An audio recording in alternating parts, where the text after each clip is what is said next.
సముద్రం ఎంత అన్ప్రెడిక్టబుల్గా ఉంటుందో కూడా మన కెరియర్ అవ్వచ్చు, ప్రొఫెషన్ అవ్వచ్చు, బిజినెస్ అవ్వచ్చు, అంతే అన్ప్రెడిక్టబుల్గా ఉంటుంది. సో చాలామంది ఇప్పుడు బిజినెస్లు స్టార్ట్ చేసిన తర్వాత చిన్న తుఫాన్ ఎందుకు, చిన్న వాన వచ్చిన ఇలాంటి సందర్భాలు వచ్చినా వదిలేసి వెళ్ళిపోతున్నారు. ఆ business 99% of the business first 1 ఇయర్లోనే 3 ఇయర్స్లో క్లోజ్ అయిపోతాయి మ్యాక్సిమం. అంతకుమించి సస్టైన్ అవ్వట్లేదు. సో వాళ్ళు దాన్ని దాటుకొని వెళ్ళాలి అని అంటే చిన్నప్పటి నుంచి పిల్లల్ని ఏ విధంగా గైడ్ చేయాలి? ఒకటండి, ఏదన్నా సరే సాధించాలి అంటే కన్సిస్టెన్సీ కావాలి. True, consistency is the key. మీరు ఏదన్నా సరే, చదువు అన్నా అవనండి, బిజినెస్ అన్నా అవనండి, గేమ్ అన్నా సరే, లేకపోతే ఏదన్నా తీసుకోండి, ఏ ఆస్పెక్ట్ అన్నది, రిలేషన్షిప్ అన్నా సరే, కన్సిస్టెన్సీ కావాలి. బట్ ఆ కన్సిస్టెన్సీ అనేది ఓనర్షిప్తో కూడా కావాలండి. బట్ ఈరోజు మన పేరెంటింగ్లో పిల్లలకి ఆ ఫ్రీడమ్ లేదండి, ఓనర్షిప్ తీసుకునే ఫ్రీడమ్ లేదు. ఎందుకంటే పేరెంట్స్ వాళ్ళ ఓనర్స్ అనుకుంటున్నారు, parents are taking the ownership. వాళ్ళు ఓనర్స్ అనుకొని పిల్లల డెసిషన్స్ అని వాళ్ళు తీసుకుంటున్నారు. అవును. మీకు ఒక ఎగ్జాంపుల్ ఇస్తాను. యాక్చువల్గా నేను ఎప్పుడు ఇస్తూ ఉంటాను పేరెంట్స్కి, మీకు ఇప్పుడు ఇది ఎందుకంటే ఈ టాపిక్ వచ్చింది కాబట్టి. 2 ways ఆఫ్ పేరెంటింగ్ అండి. ఫస్ట్ ఆఫ్ ఆల్, ఎవరైతే పేరెంట్స్ ఇక్కడ వింటున్నారో పిల్లలకి మనం ఓనర్స్ కాదు. అవును. ఫస్ట్ థింగ్ అందరు అర్థం చేసుకోవాల్సిందండి. ఎందుకంటే ఎప్పుడైతే ఓనర్షిప్ తీసుకుంటామో, లెట్సే మనకి సొంత ఇల్లు ఉందనుకోండి, సొంత ఇల్లు ఉందంటే ఏం చేస్తారు, ప్రతిసారి ఆలోచించి ఈ కిచెన్ ఇలా ఉందా కొంచెం మార్చేద్దాం, ఈ బెడ్రూమ్లో కబోర్డ్ మార్చేద్దాం, లేకపోతే ఈ హాల్ని కొంచెం డివైడ్ చేద్దాము, లేకపోతే ఇక్కడ టైల్స్ మార్చేద్దాం. ఎవ్రీ టైం దీన్ని ఎలా డెకరేట్ చేద్దాం బయట వచ్చేవాళ్ళు గురించి అని చేస్తూ ఉంటారు ఓనర్షిప్ ఉంటే. అదే రెంటల్ హౌస్లో ఉన్నారనుకోండి, మీరు ఏం చేస్తారు, మెయింటైన్ చేస్తారు. అంటే అక్కడేదో ఏదో మెస్ అవ్వదు కదండి, నీట్గా జాగ్రత్తగా మెస్ అవ్వకుండా చూసుకుంటారు, కాక్రోచ్లు రాకుండా చూసుకుంటారు, పెయింట్ పీల్ అవ్వకుండా చూసుకుంటారు, దాంతో క్లీన్గా ఉండటం నువ్వు చూసుకుంటారు. కానీ స్ట్రక్చర్ మార్చరు. అవును. మనం ఎప్పుడైతే మన పిల్లలకి ఓనర్స్ అనుకుంటామో వాళ్ళ స్ట్రక్చర్ మార్చేస్తాం. అండ్ స్ట్రక్చర్ మార్చేసి దాని తర్వాత ఆ పిల్లలు నా ఇంట్లో ఉండమండి, ఆ పిల్లలు అంటారు నాకేం అర్థం కావట్లేదు ఈ స్ట్రక్చర్, నేను ఎలా ఉంటాను ఇంట్లో. సో నేను అందరికి అదే చెప్తానండి పేరెంట్స్కి, స్ట్రక్చర్ మార్చొద్దు, పిల్లలు గైడ్ చేయండి, బీ ఏ గైడ్. సో మీరు అన్న క్వశ్చన్కి వాటర్స్ అన్ప్రిడిక్టబుల్గా ఉన్నప్పుడు, కెరియర్స్ అన్ప్రిడిక్టబుల్గా ఉన్నప్పుడు, ఇప్పుడు మోస్ట్ అన్ప్రిడిక్టబుల్ టైం జరుగుతుంది అనుకోండి, ఎందుకంటే AI is taking like left right centre, most unpredictable. So పిల్లలకి చెప్పాల్సింది ఏం లేదండి, ఫ్లెక్సిబిలిటీ కావాలి అంటే they have to follow their heart. వాళ్ళ లైఫ్ ఓనర్షిప్ వాళ్ళకి ఇవ్వాలి. Exactly. Even I was telling to my wife on the same thing. We're just the facilitators. మనము ఒక ఎన్విరాన్మెంట్ని మాత్రం ప్రొవైడ్ చేయడం వరకే మన బాధ్యత. ఎగ్జాక్ట్లీ. మనం పిల్లల్ని పెంచుతున్నాం అని అనుకుంటాం, ఎగ్జాక్ట్లీ కాదు. యాక్చువల్గా వాళ్ళు వాళ్ళని పెంచుతుంటారండి, ఎందుకంటే మన క్యారెక్టర్ మారుతుంది. They actually teachers. And I will give you a big example. నేను మా పెద్దోడు పుట్టే వరకు, మా first son, and I was not into that way of living there. Okay, save చేసేసుకోవాలి ఉండేది, ఇన్వెస్ట్మెంట్స్ చేసేవాడిని, కానీ not into that big thing. పేరెంట్స్తో ఉండేవాళ్ళము, ఫాదర్ కార్ ఉండేది, నడిపేవాడిని. నేను సేలింగ్ చేస్తున్నా కదా, కార్ ఎందుకు కొంటాము, ఒక కార్ చాలు కదా ఇంట్లో, సేమ్ ఇంట్లో ఉంటున్నామని. బట్ ఎప్పుడైతే వాడు పుట్టాడో, వాడి చేతిలో తీసుకున్నాను, ఫస్ట్ థింగ్ ఐ రియలైజ్, వీడికి what did I do for him, అంటే వీడికంటూ ఏంటి అంటే, రేపు ఈ ఇంట్లోంచి తీసుకెళ్ళాలంటే కూడా తాతయ్య కార్లో వెళ్తాడు కానీ నా కార్లో వెళ్ళడా అనే ఫీలింగ్ అనేది నాకు ఆ రోజు తెలిసింది. అంటే as responsible, as a father, I realised how important that changes us. నేను ఆ హాస్పిటల్లో 4 రోజుల్లో వెళ్ళి కారు కొని ఆ కార్లో తీసుకెళ్ళాను. They teach a lot to be responsible. ఆ రోజు నాకు అర్థమైంది రెస్పాన్సిబిలిటీ అంటే, మన కింద ఒకళ్ళు బేబీ వస్తే మన రెస్పాన్సిబిలిటీ కూడా పెరుగుతుంది. సో మీరు అన్నట్టు వాళ్ళని మనం పెంచట్లే అండి, మనల్ని వాళ్ళు మారుస్తుంటారు. బట్ అది పాజిటివ్గా మారితే బెటర్. సో ఫ్లెక్సిబుల్గా పెంచాలండి ఈరోజు పిల్లల్ని. వాళ్ళ ఓన్ లైఫ్ని ఓనర్షిప్ తీసుకొని అండ్ ఫ్లెక్సిబుల్గా ఉండటం నేర్పించాలి. ఒక రిజిట్లో నేర్పించాం అనుకోండి, లైక్ ఇలానే ఉండాలి, ఇలానే చెయ్యాలి, నువ్వు ఇది చేయగలుగుతావు, ఇది చెయ్యలేవు, ఇలానే చెయ్యొచ్చు, ఇలా చేయకూడదు అని నేర్పిస్తాం చూడండి, రిజిడ్గా ఉండటము. అప్పుడు ఆ ఓపెన్ వాటర్స్లో ఎటు వెళ్ళాలో తెలియదు. అట్ ద సేమ్ టైం మీరు అన్నట్టు అలా అని చెప్పేసి మేము ఒకవేళ ఒక వాయిస్ స్టార్ట్ చేస్తున్నాం అనుకోండి as a captain, it's not that ఇప్పుడు నుంచి వైజాగ్ నుంచి యూఎస్ వెళ్ళాలి అంటే నేను సర్లే యాంకర్ తీయండి వెళ్ళిపోదాం అని కాదు. దానికి ఒక పెద్ద ప్లాన్ ఉంటుంది. ఇక్కడ నుంచి ఎలా వెళ్ళాలి, శ్రీలంక నుంచి, కేప్ టౌన్ నుంచి, ఆఫ్రికా నుంచి వెళ్ళాలి, దాని తర్వాత వెదర్ ఎలా ఉంటుంది ఈ రూట్లో, దాని తర్వాత సైక్లోన్స్ ఎక్కడ ఉంటాయి, అంత స్టడీ చేసి ఒక రూట్ వేస్తాం. ఇక్కడ నుంచి ఇండియా నుంచి యూఎస్ వెళ్ళడానికి లెట్సే ఒక 50 రోజులు పడుతుంది అనుకోండి. 50 రోజులు ముందు ప్లాన్ వేస్తాం, ఏమో 50 రోజులు వెళ్ళిపోతాం. మధ్యలో ఎన్నో మారుతూ ఉంటాయి, వెదర్ మారుతూ ఉంటుంది, ట్రాఫిక్ మారుతూ ఉంటుంది, వార్లు వస్తూ ఉంటాయి, ఎన్నో జరగచ్చు. కానీ ప్లాన్ అనేది ఉండాలి, మధ్యలో ఫ్లెక్సిబిలిటీ ఉంటుంది. ఇప్పుడు ఓకే ఇక్కడ సైక్లోన్ వస్తుంది, సో ఇటు మారుతాం, మళ్ళీ ఆ సైక్లోన్ వెళ్ళిపోయిన తర్వాత మళ్ళీ మన వాయేజ్లోకి రాస్తాం, మన route. Flexibility is more important. So we have to be able to turn around. ఇప్పుడు మనకి ఏదన్నా సరే అండి, ఇప్పుడు మనకి ఇక్కడ నుంచి నేను చెన్నై వెళ్ళాలనుకోండి, రోడ్లో పంచర్లు అవ్వచ్చు, డీవియేషన్లు అవ్వచ్చు, లేకపోతే ఇంజన్ పాడైపోవచ్చు, కానీ డెస్టినేషన్ అనేది కావాలి. Adapting the situation will give the solution exactly. So అది అంటున్నాను, that is what we need to teach kids. ఇదే పిల్లల విషయంలో నాకు ఒక్కోసారి అనిపిస్తుంటుంది, మనం ఒక చిన్నపాటి బానిసత్వానికి పిల్లల్ని అలవాటు చేస్తున్నామా అని. చిన్నప్పటి నుంచి కొన్ని విషయాలు చెప్పి పెంచుతూ ఉంటాం. రిస్క్ చేయొద్దు, జాబ్ చేయాలి, చెప్పిన మాట వినాలి, ఒకవేళ వాళ్ళు చెప్పింది వినకపోతే అయితే వర్బల్ హెరాస్మెంట్ అవ్వచ్చు, లేదా ఫిజికల్ హెరాస్మెంట్ అవ్వచ్చు. అదేదో ఒక జైల్లో ఖైదీని టార్చర్ చేసినట్టు. ఇది ఒక కిడ్నీ ఎలా మారుస్తుంది, ఎటువైపుగా మారుస్తుంది? ఫస్ట్ ఇన్సెక్యూర్ కిడ్స్ అండి బేసికలీ. నేను చెప్పా కదండి, ఇట్ ఈస్ మనము కిడ్స్ని ఇన్సిడెంట్ కంటే సరే హోమ్లో షేర్ చేసుకోలేకపోయిన బాధ ఎక్కువ ఉంటుంది కదండి అది. సో మీరు అన్నట్టు ఇలానే ఉండాలి, ఇలానే చేయాలి, రిస్క్ తీసుకోకూడదు అనేది వాళ్ళ ఇన్సెక్యూరిటీస్ని పిల్లల మీద పెట్టడం తప్పితే పిల్లలు చేయగలుగుతారు లేదా అనేది ఎవరు చూడట్లేదు. ఎందుకంటే పేరెంట్స్ కొన్ని ఇన్సెక్యూరిటీస్ పిల్లల మీద తోసేస్తున్నారండి. వీళ్ళు కాలేంది వాళ్ళని చేయించడమో, లేకపోతే వీళ్ళు చేసింది సక్సెస్ అవ్వాలని వాళ్ళని ఆపేయటం అలాంటిదే చేస్తున్నారు. కానీ పిల్లలకి ఏమి కావాలి అనేది ఈరోజు ఎవరు మాట్లాడలేదు. మీరు ఏదన్నా బుక్ తీసుకోండి సార్, ఈరోజు పేరెంటింగ్ బుక్స్ అనేది తీసుకుంటే, మీరు ఏదన్నా తీసుకోండి, పేరెంట్ లైఫ్ ఎంత ఈజీ అవుతుంది దాంట్లో పేరెంట్ గురించి రాస్తారు, కానీ కిడ్ని ఎవరు అడగండి. అవును, కిడ్కి ఏం కావాలనేది. Because that is the challenge. Kid గురించి ఎవరు ఆలోచించట్లేదు. ఇప్పుడు సింపుల్ ఎగ్జాంపుల్, ఒక పేరెంటింగ్ బుక్ తీసుకున్నాను, పిల్లలకి యూరోపియన్ కల్చర్ అనుకోండి, ఇక్కడ లేదండి, యూరోపియన్ కల్చర్లో పిల్లలు ఫస్ట్ నుంచే సపరేట్గా పండుకోవాలి, క్రిబ్లో ఉండాలి, లేకపోతే వేరే రూమ్లో ఉండాలి, అలానే పేరెంటింగ్ ఇది బెస్ట్ పేరెంటింగ్ అని రాస్తాను. కానీ దానివల్ల ఎవరి లైఫ్ ఈజీ అవుతుంది? పేరెంట్ లైఫ్ ఈజీ అవుతుంది. Kid is crying there. కిడ్కి అసలు యాక్చువల్గా లవ్ కావాలా దొరకట్లేదు. So they will be separation. So అది అనేది ఏంటంటే ఈ భయాలు అనేది మనము ఇస్తున్నాము. బట్ ఇక్కడ నాకు ఒక్కటి గుర్తొస్తుందండి, చిన్నప్పుడు నేను విన్నది మా తాతగారి దగ్గర నుంచి. మా తాతగారు ఎప్పుడు నాకు ఒకటే మాట చెప్పేవాళ్ళండి, ప్రతి ఒక్క జనరేషన్ ఒక పొలిమేర దాటాలనేవాడు. ఓకే, ప్రతి జనరేషన్ ఒక పొలిమేర దాటాలి.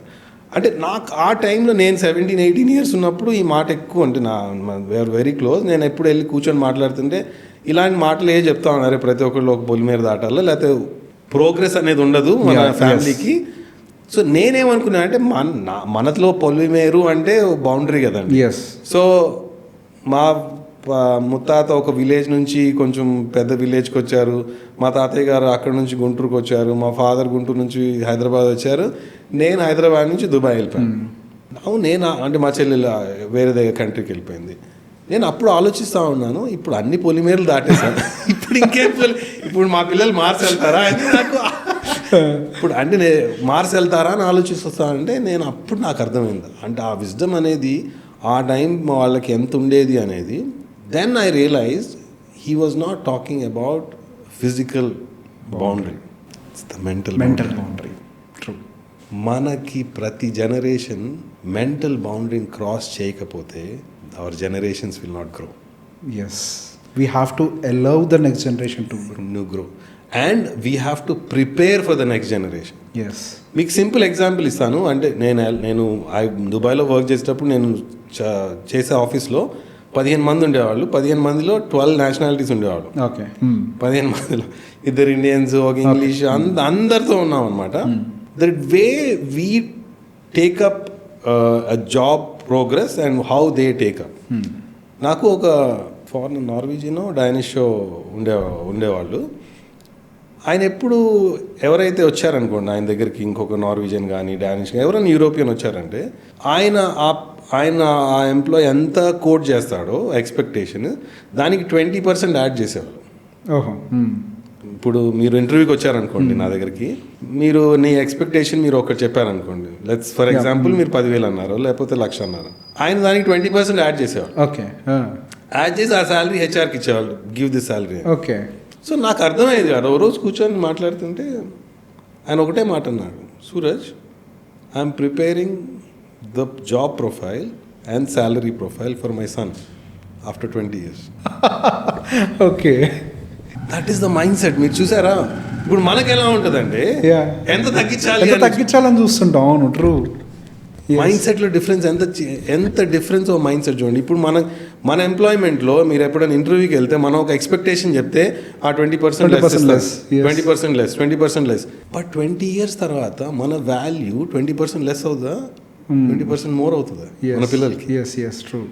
So that is the preparation we need to do. That is the mind set we need to change. It's not about మన పిల్లలు ఎంత కష్టపడుతున్నారు అనేది కాదు. ఇప్పుడు మనకు ఎలా ఉంటుందంటే అండి, అంటే sorry to say that, but మనమే అంత సంపాదించేసి పిల్లలకి ఇవ్వాలనే కోరికతో ఉంటాం. అవును, ఇన్ జనరల్గా పేరెంట్స్ అందరు ఏంటంటే నేనే సంపాదించేస్తాను అంత పిల్లలకి ఇచ్చేస్తాను అనుకుంటా, కానీ పిల్లల్ని ప్రిపేర్ చేయం. ట్రూ. అండ్ ప్లాట్ఫామ్ కూడా ప్రిపేర్ చేయం. అంటే ఇప్పుడు నేను ఒక కంపెనీకి డైరెక్టర్గా ఉంటే 20 years తర్వాత మా పిల్లోడు లైన్లో నుంచుంటాడు, ఆ అబ్బాయికి నాకు వచ్చేదానికంటే ఒక 50% ఎక్స్ట్రా శాలరీ అని ఆలోచించాలా, లేకపోతే నేను నలుగురిది కట్ చేసి నా శాలరీ పెంచుకోవాలని చూడాలా? మన అబ్బాయికి వచ్చేదానికి 50% శాలరీ ఎక్కువ వచ్చేలా చూసుకోవాలి. సో అలాంటిది మైండ్ సెట్లో రిస్క్ తీసుకోవడం అనేది నేను చెప్పలేను, కానీ parents have to prepare them with a big mindset. కి వాళ్ళు నేను ఇంత ఆలోచిస్తుంటే నువ్వు నాకంటే ఎక్కువ ఆలోచించాలి. అది అప్పుడు అందుకే నేను ఇప్పుడు ఈరోజు పేరెంటింగ్ కోచింగ్ అనేది మోర్ దెన్ పిల్లలు పేరెంట్స్కి ఎందుకు చేస్తున్నా అంటే సో దట్ పిల్లలకి ఆ మైండ్ సెట్ బిల్డ్ చేయాల్సిన ఇది లైక్ ఎన్విరాన్మెంట్ ప్రొవైడ్ చేయాల్సిన బాధ్యత, ఎన్విరాన్మెంట్ ప్రొవైడ్ చేయాలి. బికాస్ పేరెంట్ మైండ్ సెట్ మారింది అనుకోండి, పిల్లల మైండ్ సెట్ ఆటోమేటిక్లీ మారుతుంది. వాళ్ళు మన రెప్లికా అంటారు సహజంగా. ఎగ్జాక్ట్లీ. ఈ రోజు మనం ఎంత చేసినా సరే మీరు నేను మన ఫాదర్ లాగానే అయిపోతాం 30 years తర్వాత. మైండ్ సెట్ అదే అవుతుంది కండి. మన పిల్లలు మన పేరెంటింగ్ ఆల్మోస్ట్ అక్కడికే వచ్చేస్తుంది. కానీ ఎంతవరకు అది మనల్ని మైండ్ సెట్ని మార్చుకొని పాజిటివిటీలోకి వెళ్తామా లేకపోతే మళ్ళీ నెగిటివ్ బ్యాక్వర్డ్ వెళ్తామా అనేది చాలా మన చేతిలో ఉంటుంది. ఇప్పుడు సేలింగ్లోకి వచ్చేసరికి అసలు ఉమెన్ అనే వాళ్ళు ఉంటారా? అసలు వాళ్ళకి సూటబుల్ ప్రొఫెషన్ అయినా ఉంటారంట. అంటే నేను సేల్ చేసేటప్పుడు okay, I mean 30 years back, 30+ years back నేను జాయిన్ అయినప్పుడు జీరో సేలర్స్ ఉండేవాళ్ళు ఉమెన్. అండ్ ఎక్కడో వినేవాళ్ళం, అంటే రష్యన్ సీఫేరర్స్ ఉండేవాళ్ళు, ఓన్లీ కుక్స్ లాగా పనిచేసేవాళ్ళు లేడీస్ అని వినేవాళ్ళము. But they were no professionals which I have encountered. But నేను క్యాప్టెన్ అయ్యేటప్పటికల్లా అంటే 14 years తర్వాత, దట్ వాజ్ అరౌండ్ 2000sలోకి వచ్చేటప్పటికి దే ఉమెన్ సీఫేరర్స్ స్టార్ట్ అయిపోయారు. ఓకే. ఈరోజు మనకి fortunately we have women captains, full-fledged captains in merchant navy. Okay. Sailing వాళ్ళు ప్రాపర్గా సెయిల్ చేస్తున్నారు. చాలా మంది క్యాప్టెన్స్ ఉన్నారు, women captains. Shipping corporation of ఇండియాలో నేను ఒక ఆర్టికల్ చదువుతా ఉన్నాను. There is a ship where 100% ఉమెనే. అంటే captain, chief officer, chief engineer, second అంత ఆఫీసర్స్, క్రూ అందరూ ఉమెనే. Okay. And they are running a ship like that. Okay. Okay. So ఇప్పుడు ప్రెసెంట్లీ ఇట్ ఈస్ అందరు ఉన్నారండి. both men and women are in this too. Salaries lo difference undadu. Salary lo difference undadu. So there is no gender bias in salaries. Gender bias ledu, same training. కాకపోతే కొన్ని restrictions, because women వచ్చేటప్పటికి మా క్యాప్టెన్కి ఒక్క extra responsibility వస్తుంది to make sure that they are safe on board. Because when isolated ఎన్వైర్న్మెంట్లో ఉన్నప్పుడు కొంచెం ఆ రెస్ట్రిక్షన్స్ ఉంటాయి, బికాజ్ ఉమెన్ని కొంచెం సేఫ్గా చూసుకునేది. But rank wise, work wise, salary wise it's equal. Okay. And lot of women are coming, and ఇప్పుడు not only India, అన్ని కంట్రీస్ నుంచి women sailors are coming up, officers అవుతున్నారు, captains అవుతున్నారు. And it's a very good profession to take up if you want adventure. Okay. And adventure and ఉంటే మాత్రము ఉండొచ్చు. అది అంటే I will not be able to comment on whether it is suitable or not అనేది individual choice మీద depend అయి ఉంటుంది. ఎందుకంటే ఆ అమ్మాయి ఎంత ధైర్యంగా ఉంది, ఎలా ఫేస్ చేయగలుగుతుంది, and at the end of the day అమ్మాయిలు కూడా ధైర్యవంతులు అవుతారండి. ఇప్పుడు నేను ఒక ఇంట్రోవర్ట్ని ఈరోజు మీ ముందు మాట్లాడుతున్నానంటే షిప్ మార్చింది నన్ను. అవును. బికాజ్ అక్కడ టాయిలెట్లు క్లీన్ చేయకపోయి ఉంటే నాకు ఈరోజు ఆ ధైర్యం ఉండేది కాదు, ఏ పనన్నా చేయగలుగుతా అనే, ఎక్కడి నుంచి అన్నా స్టార్ట్ చేయగలనా అనే ధైర్యం ఉండేది కాదు. So definitely ship will change them even they are not so courageous. Okay. But definitely it's a good career option. It's a good career option for both genders. Okay. So in జనరల్గా women కన్జర్వేటివ్గానే ఉంటారు బాగా. సహజంగా అసలు women ఒక ప్రొఫెషన్లోకి వచ్చారు అని అన్నా కానీ చుట్టుపక్కల వాళ్ళందరూ అది చేయలేవు, ఇది చేయలేవు, ఇది నీ జాబ్ కాదు, ఇటువంటివన్నీ అంటూ ఉంటారు. అందరూ అని కాదు, but there is majority group అలానే ఉంది. సో బేసిక్గా వాళ్ళు కన్జర్వేటివ్ మైండ్ ఉండటం వల్ల వాళ్ళు కూడా చాలామంది కూడా ఆ రిస్క్ తీసుకోలేని కండిషన్లో కూడా చాలామంది ఉమెన్ ఉన్నారు. అంటున్నారు అని అంటే రీజన్ లేకుండా అయితే ఏది రాదు. కరెక్ట్. సో డెఫినెట్గా వాళ్ళంత కన్జర్వేటివ్గా మారుతున్నారు అంటే వాళ్ళు పెరిగిన ఎన్విరాన్మెంటు ఇవన్నీ వాళ్ళని చాలా ఇన్ఫ్లుయెన్స్ చేసి ఉంటాయి. ఇప్పుడున్న కండిషన్లో ఉమెన్ అంటే ఇంట్లో ఉండాలి, ఉమెన్ అంటే ఇంట్లో పని చేయాలి, this is not the case. Definitely not. ఒక మెన్కి ఎట్లాంటి ఒక లైఫ్ ఉందో ఉమెన్కి కూడా అటువంటి ఒక లైఫ్ ఉంటుంది. ఎగ్జాక్ట్లీ. సో వాళ్ళు బయటికి వెళ్ళి స్ట్రాంగ్గా సర్వైవ్ అవ్వాలి అని అంటే ఒక పేరెంట్ వాళ్ళ కూతుర్ని ఎలా పెంచాలి? నాకు 2 కూతుర్లు ఉన్నారు, చెప్పండి. డెఫినెట్లీ అంటే I can comment on it. Definitely అంటే నాకు 2 అబ్బాయిలు, and but I can actually tell you how, I mean maybe the best way ఇదే అని కాదు. There is no right and wrong of raising somebody అండి. బట్ నాకు తెలిసినంతవరకు నేను చెప్తాను, ఎందుకంటే మా చెల్లెల్ని నేను నాతో పాటు పెరగటం నేర్చుకున్నాను కాబట్టి. ఎలా పెంచినా అండి అమ్మాయిల్ని ఎస్పెషల్లీ క్లారిటీతో పెంచాలి. అంటే చెప్తాను మీకు. ఈరోజు ఈ ప్రజెంట్ జనరేషన్లో ఏమవుతుందంటే ఒక చిన్న ఎగ్జాంపుల్ తీసుకుందాం. అమ్మాయి ఈరోజు పెరుగుతుంటే ఇంట్లో ఎస్పెషల్లీ మదర్స్ ఏం చేస్తున్నారంటే, మదర్స్ అండ్ ఫాదర్స్ బోత్ వాళ్ళని కంప్లీట్ 100% ఎంపవర్ చేస్తున్నారు. అంటే నువ్వు చదువుకోవాలి, నువ్వు నీ కాళ్ళ మీద నుంచోవాలి, నువ్వు వంటలు నేర్చుకోవాల్సిన అవసరం లేదు, నువ్వెవరికి అనిగమనిగా ఉండాల్సిన అవసరం లేదు, ఎవరికి భయపడాల్సిన అవసరం లేదు అని చాలా చాలా చాలా చెప్పి నేర్పిస్తున్నారు. అండ్ టిల్ వాళ్ళని బెస్ట్ ఎడ్యుకేషన్కి పంపిస్తున్నారు. పేరెంట్స్ ఇంజనీరింగ్ చేయిస్తున్నారు, అన్ని ఎవ్రీ ప్రొఫెషనల్ ఫీల్డ్లో పంపించేస్తున్నారు. బట్ 22 అవ్వగానే 22 ఏజ్ రాగానే సేమ్ మదర్, ఏ మదర్ అయితే నువ్వు కిచెన్లోకి వెళ్ళాల్సిన అవసరం లేదంటారో నువ్వు పెళ్లి చేసుకోవాలని స్టార్ట్ చేస్తారు. That's true. ఓకే. నా సడన్గా ఆ అమ్మాయికి అర్థం కాదు. నేను అందుకే అంటున్నా క్లారిటీ ఎందుకు లేదు అనేది.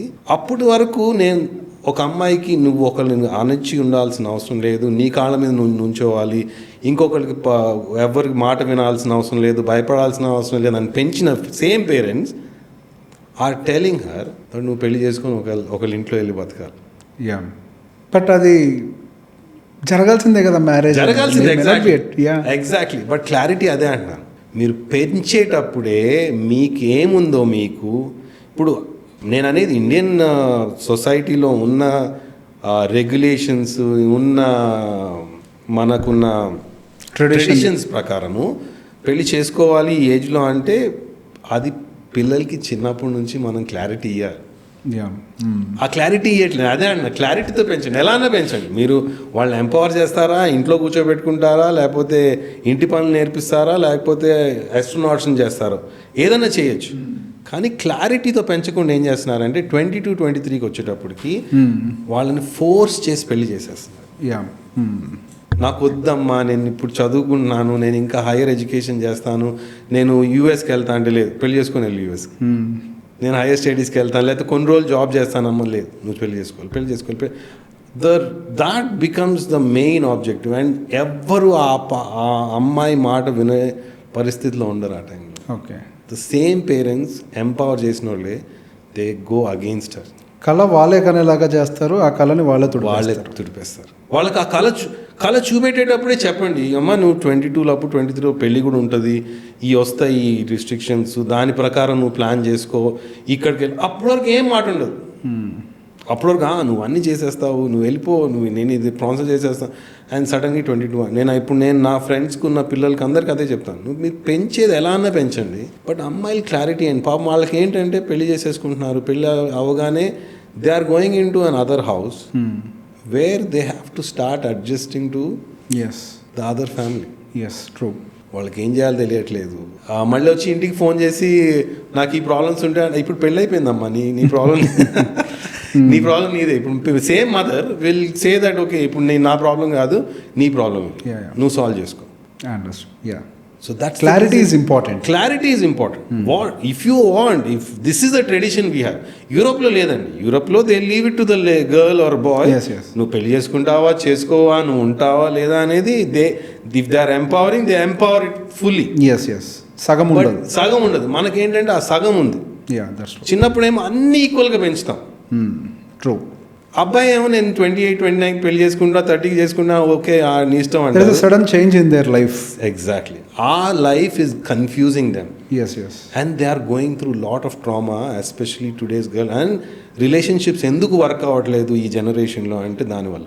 సో పేరెంటింగ్లోనే సమస్య. అది పేరెంట్ చెప్పట్లేదు క్లియర్గా. పేరెంటింగ్లోనే సమస్య అండి. Parents are not clear about what is gonna be.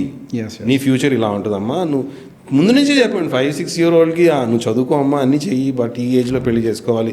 పెళ్లి చేసుకున్న తర్వాత ఈ ప్రాబ్లమ్స్ ఉంటాయి. మేబీ హస్బెండ్ ఎక్కడుంటే అక్కడికి వెళ్ళాల్సి వస్తుందేమో, నీ కెరియర్ని కొంచెం అడ్జస్ట్ చేసుకోవాల్సి వస్తుందేమో. నువ్వు ఇలాంటి కెరియర్ తీసుకుంటే అడ్జస్టబుల్ ఉంటుంది, ఫ్లెక్సిబుల్ ఉంటుంది. పిల్లలు వస్తారు, వస్తాయి. Now all that is not discussed. Only empower. నువ్వు కిచెన్లోకి వెళ్ళడానికి లేదు, నువ్వు చదువుకోవాలి, బెస్ట్ ర్యాంక్ తెచ్చుకోవాలి. పాపం ఆడపిల్లలేమో చదివి. And today in this modern world girls are more achieving better ranks, better education and better research. They are doing much better than boys. But ఎందుకంటే వాళ్ళకు ఎంపవర్మెంట్ వచ్చేసింది, నేను సాధించాలి. వాళ్ళకి వేరే మనకి బాయ్స్కి ఉన్నంత డిస్ట్రాక్షన్స్ ఉండవు కదండి. So they are able to put their brain and everything into what they want to achieve. అదంత అచీవ్మెంట్ ఎగ్జాక్ట్గా వస్తుంది నేను చేసిన ఎఫర్ట్స్ కన్నిటికి వచ్చిన పెళ్లి చేసేసుకో. ఎన్ని మూవీస్, ఇప్పుడు క్రికెటర్ అదేదో మూవీ కూడా ఉంది కదండి, దాంట్లో కరెక్ట్గా captain captain of Indian cricketer, నాకు ఆ మూవీ గుర్తు రావట్లేదు. బట్ మోస్ట్ ఆఫ్ ద మీరు స్టోరీస్ చూసారంటే where there is exactly there progress is happening, they come with marriage proposals. True. ఎందుకంటే నువ్వు మళ్ళీ 25, 26 అయిపోతే సంబంధాలు ఉండవు నీకు, ఇప్పుడే చేసేసుకోవాలని they are ruining that. And that confusion is what creating the havoc. That's true. So ఎలా పెంచినా సరే క్లారిటీతో పెంచండి.